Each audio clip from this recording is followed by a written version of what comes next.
Alors bonjour, je m'appelle Olivier Saluden, je fais partie d'Orange Business Service et plus particulièrement d'Orange Cloud for Business.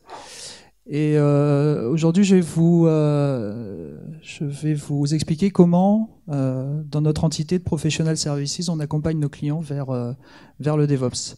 Je suis également accompagné de Benjamin Brial, CEO de Cycloid, et qui nous fera une démonstration de Cycloid à la fin de cette présentation. Alors, les DSI, elles font face actuellement à deux challenges. Le premier, c'est de l'optimisation de l'existant, c'est-à-dire les DSI ont un legacy à entretenir, à fiabiliser. C'est l'approche un petit peu marathonienne.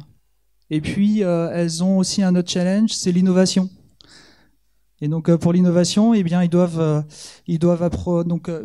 sprinter, ils doivent être très, très agiles de façon à mettre sur le marché, à proposer, que ce soit aux clients ou à différents métiers de votre société, des produits très rapidement. Alors, les principaux bénéfices du DevOps, on va parler d'agilité, c'est-à-dire qu'en fait, on va adopter des cycles très courts de développement et de mise en production. On va aussi améliorer l'expérience client, puisque comme on applique des cycles courts et on est en amélioration continue, on va proposer finalement aux clients la meilleure expérience sur les dernières versions du logiciel qu'on est en train de développer, sans attendre des cycles de vie très longs. On va pouvoir aussi ajuster les coûts, ça c'est la DSI est très friande de ça. On utilise des technos qui sont très modernes et qui permettent vraiment d'adapter les ressources à la charge actuelle. Et enfin, on va aussi améliorer la qualité et la sécurité. Alors il faut faire attention avec le DevOps justement, c'est qu'il ne faut pas perdre de vue que on est rapide, mais on doit quand même respecter des contraintes de sécurité. Donc toujours garder à l'esprit cette idée de qualité continue avec à chaque étape de développement et de cycle de développement de votre application, de la sécurité. À ce sujet-là, les RSSI, reprenez la main justement sur la sécurité et ne vous laissez pas embarquer ou ne vous laissez pas dépasser par des développeurs qui, eux, vont très vite, à qui on demande de mettre à disposition les toutes dernières versions de leur logiciel, quoi qu'en coûte les raccourcis sur la sécurité. Donc voilà, reprendre la main, hein, c'est une étape clé pour les RSSI et la DSI. Alors, avec nos clients, comment ça se passe? On va d'abord faire un état des lieux et mesurer la maturité face au DevOps. Parce qu'en fait, on va essayer de se dire vers où on va se fixer des objectifs, mais pour se fixer des objectifs, il va falloir savoir d'où on part. Donc, quatre grandes étapes, ou quatre grandes marches qu'on a identifiées. Hein, le stade de l'expérimentation, on découvre, on joue un peu en local et puis on regarde comment ça marche. Le stade de l'adoption où on va commencer à penser à la mise en production, on va commencer à systématiser toutes ces bonnes pratiques. On va aussi commencer à constituer des équipes, donc des équipes DevOps, des feature teams, des équipes qui vont se focaliser sur une fonctionnalité. Ensuite, on va passer à la généralisation, c'est-à-dire qu'une fois que les équipes sont prêtes, on va progressivement, éventuellement, refactoriser des applications monolithiques. Donc ça, c'est un petit peu la dette technique qu'on a traînée jusqu'alors. On va mettre justement en place ces fameuses équipes DevOps, mais qui sont dédiées à une application. C'est cette fameuse feature team-là. Donc là, on va les amener à faire de la production, à assumer en fait finalement les développements qu'ils sont en train de faire. On va demander aux gens d'assumer finalement quelque part le développement de leur application, mais de l'assumer aussi en production. Et puis après, on va aussi forcément capitaliser sur toutes ces bonnes pratiques-là. Et enfin, l'optimisation, ça c'est vraiment la phase ultime de l'adoption. On a découpé nos applications monolithiques en microservices. On va même se permettre de découper aussi les domaines de données. On découpe une application en microservices. L'inconvénient, c'est qu'on a une database qui est monolithique. Donc ça veut dire que les microservices, ils vont attaquer cette database, mais ils ne vont pas pouvoir bouger. Donc on va aussi s'attaquer à séparer en fait, à splitter cette base de données en fonction des microservices. Récemment, en fait, Google a sorti le State of DevOps et sur quatre critères, il propose en fait de se mesurer finalement à ces quatre marches-là. Donc 4 critères simples à mesurer. Hein, ça va être quoi? Ça va être le premier critère, ça va être le nombre de mises en production que l'on va effectuer, la fréquence de mise en production. Le deuxième critère, ça va être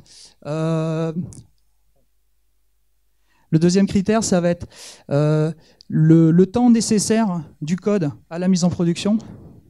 Troisième critère, ça va être le temps de rétablissement du service en cas de panne. Et le dernier critère, c'est le taux de mise en service qui conduit à un échec et du coup une remédiation. 4 critères simples qui peuvent être facilement mesurables et on peut du coup se positionner sur ces marches-là. Notre démarche, en fait, c'est de faire passer nos clients d'une étape à l'autre.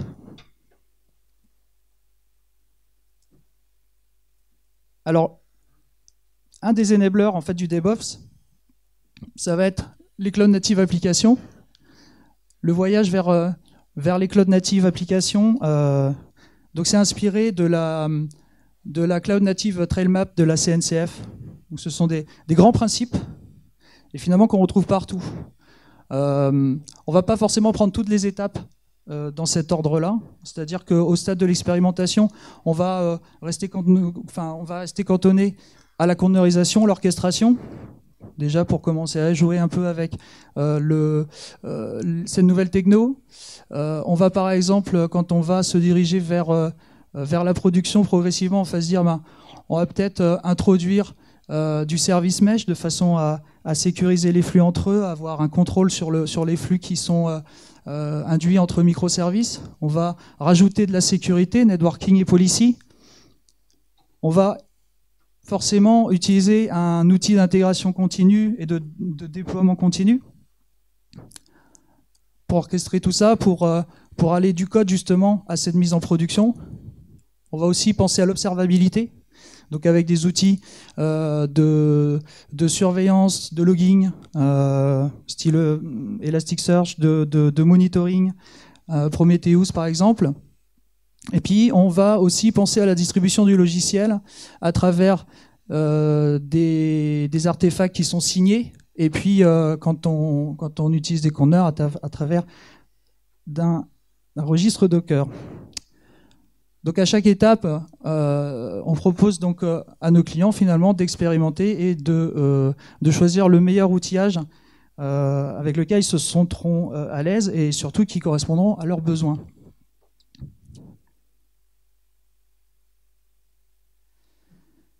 Alors un petit focus sur les conteneurs, puisque finalement c'est un outil qui est pas trop disruptif face à des méthodes bien plus poussées comme le PaaS ou même le serverless, le FaaS. Qu'est-ce que ça apporte le DevOps, les conteneurs? Alors déjà on va parler de déploiement immutable ou immuable. On va utiliser finalement le même conteneur, la même image du dev jusqu'à la mise en production. Donc ça évite les écueils de j'ai commencé à faire un dev, ça marche sur mon PC, et puis arrivé en production, on s'aperçoit que c'est pas du tout ce qu'il faut. Donc ça permet de lever énormément de problèmes avant même d'arriver, même déjà sur la plateforme de QA. On fait des déploiements à la volée. Donc justement, on utilise la même image. Du coup, on fait des déploiements assez rapides, stabilisés. Le rollback, il est facile aussi, puisque finalement, on fait un déploiement très rapide. On passe d'une V1 à une V2 rapidement, mais on va faire le rollback très rapidement également. Et le passage à l'échelle, c'est pareil. Comme on déploie rapidement, un conteneur, ça déploie, ça start très rapidement. Et donc, du coup, ça scale aussi. Ça n'a pas d'état, en général, à part pour des applis stateful. Mais on essaie quand même, sur un microservice, de ne pas embarquer d'état et du coup, donc, de scaler rapidement et de stopper rapidement aussi. Et sans risque. Alors, concernant Orange Cloud for Business, au-delà de l'approche DevOps, on va faire un petit peu tout du sol au plafond. C'est-à-dire qu'on a une expérience de 10 ans à raison de 2500 personnes qui travaillent sur des plateformes cloud, du réseau, en passant donc par les couches cloud. Et on va proposer, pour aller vers le cloud, et puis en suivant des méthodes un peu plus DevOps, un peu plus agiles, on va auditer l'existant. On va donc évaluer le patrimoine logiciel et matériel actuel. On va proposer des méthodes de transition. Justement, par l'audit, on va par exemple déterminer les vagues de migration sur des applications qui nécessitent de bouger avec leur data, par exemple. Des applications qui sont liées entre elles, imbriquées. Et puis, on va aussi proposer du service managé.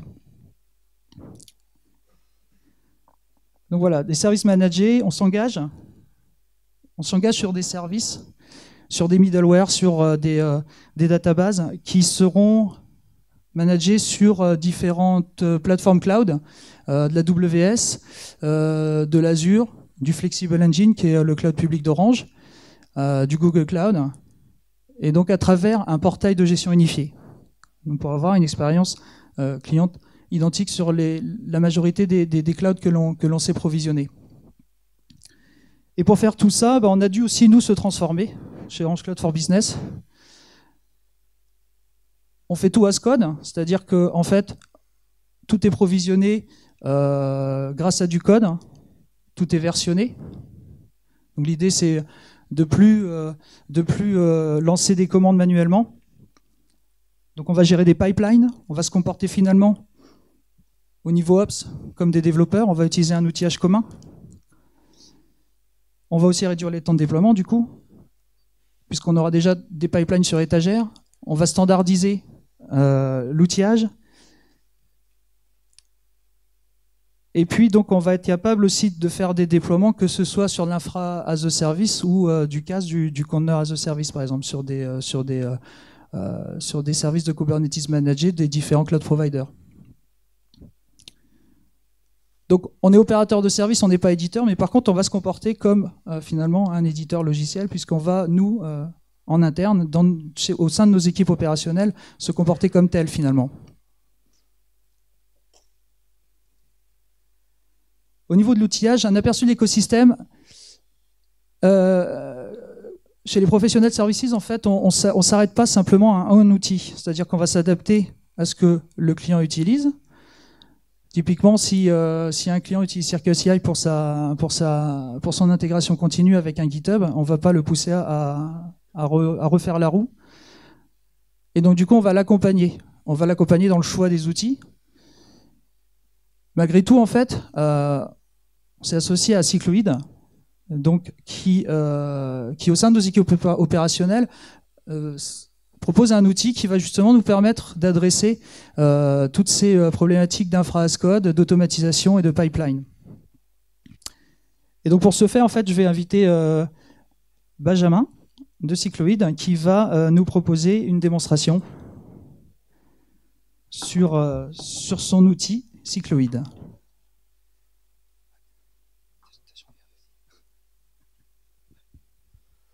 Bonjour à tous, merci. Alors, juste avant de commencer la démo, je vais déjà vous partager notre constat. Aujourd'hui, ce qu'on constate, c'est qu'il est difficile de recruter des DevOps pour tout le monde. qui que ce soit dans cette salle. On a toujours des devs d'un côté, des ops de l'autre. Ils ont toujours des difficultés à travailler ensemble. Et il y a une myriade d'outils et de plateformes. Et donc la question qu'on s'est posée au sein de Cycloïd, c'est comment on peut faire pour que ces gens-là ne doivent pas devenir des experts sur tous les sujets, même si on souhaite qu'ils montent en compétence sur cette approche DevOps. Et donc on a développé Cycloïd avec différents sujets, différentes briques en fonction du niveau d'adoption que vous avez sur le cloud public ou le cloud privé, avec votre approche DevOps. On a des outils sur le concevoir, donc Terraconita qui est complètement open source, qui est un reverse Terraform qui va vous permettre de connecter votre cloud et de générer votre infrastructure as code à la volée. Vous avez Stackcraft, qui est un cloud designer que je vais vous présenter. Vous avez sur la partie construction des catalogues de services, qui va être designé par vos DevOps pour le mettre à disposition. Vous avez une pipeline CI/CD où soit on vient hooker ce qui est déjà fait chez vous, soit on vient vous mettre à disposition une solution qui s'appelle Concours, d'ailleurs qui est développée par Pivotal, qui vous a fait une présentation juste avant. On va avoir du monitoring, des events, des logs. On va avoir différents outils. On va venir se plugger à votre existant et on va avoir une expérience utilisateur commune. Donc, je vais vous faire une petite démo. Ok, voilà. Alors, premier sujet qu'on a fait. Déjà, vous allez avoir la centralisation de toutes vos applications, quel que soit le type d'hébergement. Donc nous, là, par exemple, on est sur l'organisation Cycloïd. Vous avez à la fois de l'AWS, du Flexible Engine, du GCP et de l'OVH, pour différentes raisons que vous pouvez tout à fait deviner. Notre Kubernetes est sur GCP, OVH pour les workers sur la partie design. On travaille tout à fait avec Flexible Engine sur des applications clients. On n'est pas un pass, on n'héberge aucune des applications, tout va être sur votre Git. S'agissant à la suite des projets, vous allez avoir en fait la liste d'un service catalogue. Vous avez à la fois un public service catalogue, qui sont des applications qu'on met à disposition, qui sont complètement open source, qui est sur notre Git, que vous venez forker sur votre Git. Donc pour les DevOps, c'est business as usual. Ils continuent à travailler directement sur leur Git. Ils ne sont pas du tout loqués. Nous, c'était vraiment ça l'important, c'est de simplifier l'approche DevOps et l'adoption du cloud, de faire en sorte que tout le monde s'y retrouve, mais surtout, sans loquer les sachants, sans loquer les DevOps. Parce que si on essaie de mettre un produit avec une boîte noire, on a l'effet contraire au niveau de l'adoption. Et vous avez un private service catalogue qui va être les applications que vous mettez à disposition de vos clients. Donc je vais créer une nouvelle application. Là, en fait, vous allez venir, vous pouvez tout à fait créer une application dans le service catalogue ou utiliser Stackcraft, Stackcraft qui est notre cloud designer. Donc en fait, vous avez différents cloud providers. Vous avez AWS, GCP, Azure et Flexible Engine. Il n'en reste pas moins que le service catalogue il est complètement agnostique. Dans l'infrastructure as code, vous pouvez aller déployer sur du CAS, du PaaS, sur tout ce que fait Terraform, CloudFormation, ARM, enfin, c'est complètement agnostique. Je vais sélectionner mon backend de sécurité. Donc en fait, on embarque nativement un Vault qui vous permet en fait de centraliser tous vos identifiants mot de passe. Et là, à chaque fois, on va venir créer quelque chose qu'on va retrouver dans le service catalogue. Là, c'est une application custom que je vais appeler App Custom, qu'on va retrouver, qu'on va venir définir dans le service catalogue avec les descriptions.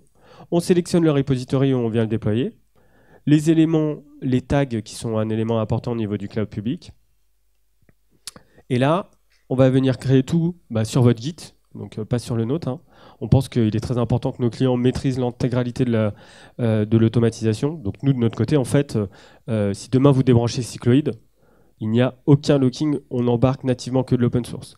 Donc à gauche, on a en fait tout le Terraform Provider open source. Donc l'infrastructure as code, comme vous savez, ça vous permet d'aller appeler les API du cloud provider pour éviter en fait d'aller cliquer dans tous les sens sur une interface propriétaire. Donc on va venir déployer au fur et à mesure les différents services qui nous intéressent. Donc là, je vais aller déployer un VPC. À droite, j'ai tous les éléments nécessaires. Pour évangéliser l'approche DevOps, ici, si je clique là-dessus, en fait, j'ai accès à la documentation Terraform. Moi, je veux évangéliser l'approche DevOps. Donc, qu'est-ce que c'est un VPC? Hop, là, je l'ai perdu maintenant. Tac. Je vais aller chercher, par exemple, une instance.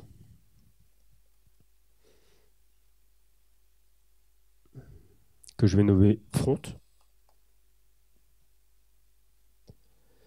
Là, vu qu'on n'a pas renseigné les éléments, on a tout un système d'erreurs. Donc c'est important parce qu'on veut s'assurer que nous, en tant que DevOps, en fait, ce qui passe en production, ça respecte les bonnes pratiques.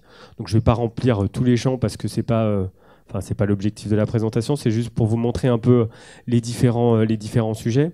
Je vais aller chercher une base de données, RDS. Donc pour information, Flexible Engine, c'est le cloud public d'Orange.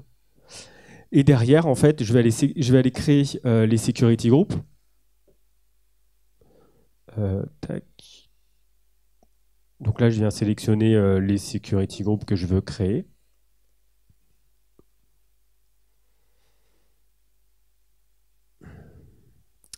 Et en fait, en temps réel, vous avez en fait la capacité en tant que sachant de pouvoir rajouter des variables, des outputs et des connexions. Donc dans le cas de Flexible Engine, c'est aussi des security groups. Vous avez la vue listing et vous avez tout le code Terraform associé qui est généré à la volée pour vous, que vous récupérez sur votre Git.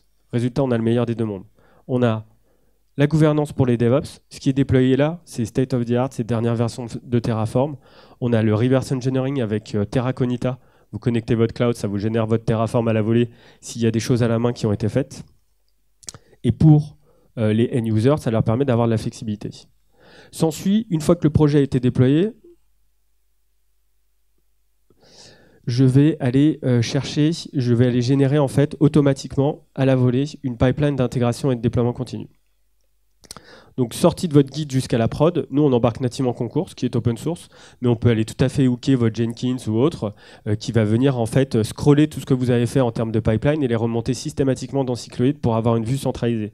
En tant que grand groupe, en fait on peut avoir plein de types d'hébergements différents, du Jenkins, du GitLab, de l'Azure Pipeline, enfin on peut en avoir dans tous les sens. Donc nous, en tant que run, on est obligé d'avoir ça de manière centralisée pour intervenir plus rapidement. C'est du YAML généré derrière, donc pour un sachant, il peut tout à fait le modifier, sans aucun souci, en fonction des droits qu'il a, bien évidemment. On a le start and stop d'infrastructure. Alors, je vais prendre un projet existant, où en fait on a du start and stop existant où en fait vous allez pouvoir allumer et éteindre des environnements. Vous avez la liste de toutes les technologies qui ont été installées. Vous avez le pricing, combien ça me coûte sur les différents clouds. La suite de Stackcraft, ce que vous avez vu, c'est quand vous faites votre schéma d'architecture, ça va venir vous faire une simulation sur le prix. Et vous pouvez mettre des approvals si vous voulez qu'à partir d'un certain moment, ce soit validé. Vous allez avoir la vue infrastructure qui décrit ce qui a été installé. En fait, on est en train de la faire évoluer. Vous allez avoir tous les schémas d'architecture mis à jour. Vous pluguez votre cloud, vous avez tous vos schémas d'architecture à jour. On vient taper toutes les API, on remonte toute l'information avec une dizaine d'informations clés qui nous paraît clés en tant que DevOps pour rendre plus accessible notre travail. Vous avez les logs avec un back-end agnostique. Typiquement, on embarque un ELK ou un CloudWatch log. Vous présentez les logs d'un point de vue infrastructure et application. Vous avez les credentials où en fait, on embarque nativement un Vault pour en fait centraliser tous les identifiants mots de passe. Et vous avez un event manager qui vous permet en fait de traquer ce qui s'est passé pour en fait donner de la visibilité en cas de problème et s'assurer que nous, en tant que DevOps ou dans le run, on puisse intervenir le plus rapidement possible. Chose qu'on est en train de corréler avec le monitoring. Monitoring, on embarque nativement un Prometheus et un Grafana que vous allez retrouver en overlay en fait. Enfin, quand on est une grosse organisation, vous avez la vue qu'on appelle Managed Service Provider qui va vous permettre de gérer différents clients avec des éléments complètement séparés, où derrière, vous allez gérer des organisations, des teams, des membres et des rôles. Des rôles où en fait, vous allez pouvoir définir de manière très détaillée qui a accès à quoi par rapport à toutes les policies. Pourquoi? Parce que quand on parle de DevOps de notre côté, on parle pas d'open bar. On doit vraiment faire en sorte que ce soit sécurisé et maîtrisé. Donc en temps réel, vous allez pouvoir vraiment dire, ok, ben, toi, cette équipe, tu as accès à ça ou à ça. On est très content de bosser avec OBS à deux raisons. Première des choses, ben déjà c'est notre client. Donc en plus d'être partenaire, c'est notre client. Et effectivement, en tant que partenariat, eux vous accompagnent sur toute la partie service, parce que j'adorerais vous dire que Cycloid est la réponse à tous les maux, sauf que ce n'est pas du tout le cas. On ne croit pas du tout à l'approche no-ops. Le no-ops, c'est du bullshit marketing. À un moment donné, quand on veut faire du custom, il faut des DevOps. Par contre, de rendre accessible notre travail le plus simplement possible, c'est vraiment ce qui va nous faire tous gagner du temps, en tout cas. Parce que si c'est difficile de recruter des DevOps, comment on peut faire pour répondre à toute la demande, quoi. Voilà, en synthèse, ce que j'avais à dire. On a plein de connecteurs avec plein de choses. Notre objectif, c'est de simplifier l'approche. Je vais repasser la main pour conclure cette démo.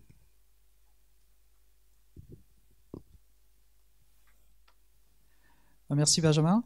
Alors en synthèse, ce qu'on peut retenir de notre accompagnement, c'est que le DevOps, c'est avant tout une affaire de people, d'équipe. Si on n'a pas l'adhésion des gens, ça ne sert à rien d'aller plus loin. Ça peut faire peur, que ce soit aux devs d'un côté, aux ops de l'autre, puisqu'on va demander par exemple aux ops de faire du code. Oh mon Dieu, du code. Non, c'est pas si terrible que ça. C'est surtout un outillage commun. L'infra as code, c'est pas du langage super évolué par rapport à ce que fait un développeur sur ses langages de prédilection.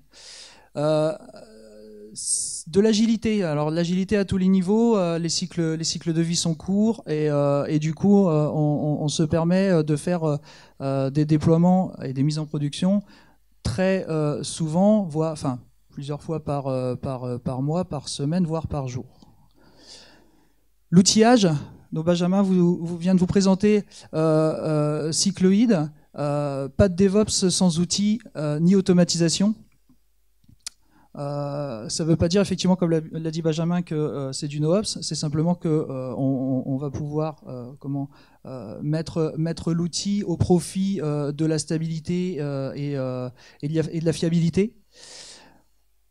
Et enfin, de la veille technique, le DevOps, c'est aussi une affaire de mise à jour technique, c'est-à-dire que ça va super vite. Les outils, ils sont très très nombreux. Nous, on se fait fort de rester le plus up-to-date possible et d'accompagner nos clients qui, eux, n'ont pas forcément le luxe de se mettre à jour par eux-mêmes. Voilà. Je vous remercie pour votre écoute.